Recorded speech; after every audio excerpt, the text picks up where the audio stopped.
زۆر گرنگە بزانین کەلیمەی سوورە لە چیەوە هاتووە. خۆمان لەین سوورەت بە کوردی بەس خۆی سوورە ئاوا خوێنێتەوە لە زمانی عەرەبیە مەگەر کەلیمەی تر لە دوایەوە هەبێ ئەڵێی سوورەتون ئەنزەلناها ئەبەو شێوە کە هاتووە.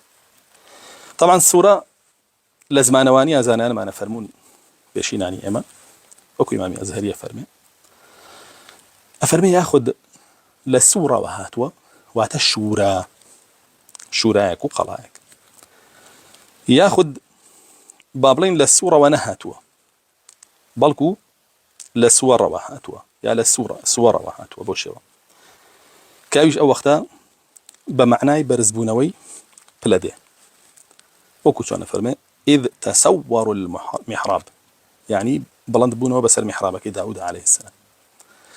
ئەگەر بە معنای سوور هاتبێ شورای چواردەوری شار یاخود وڵات ئەوە معنای ئەوەیە پارێزەرە بۆ ئەو کەسەی لی تێگا و کاری پێکا لە ئاگری جەهەنەم ئەبێ بە شورایە بۆی لە چواردەوری. ئەگەر لە تەسەوڕەوە هاتبێ باشە ئەوە بە معنای ئەوەیە کە خوێندنەوەی و دیراسەکردنی و تێگەشتنی و کارپێکردنی لەو پای بەرزەکاتەوە بڵندیەکاتەوە منزلەیەکی بڵندی پێبەخشی. لاصطلاح زانان فرمون هي طائفة من آيات القرآن لها بداية ولها نهاية. بريتيا لا كومالك لا آيات كاني قرآن ككوبونتوا بيكوا سرتاك يعني وكوتاك يعني وبرز بندية خيان رينا ودير أساكري هو تعريفي صورة.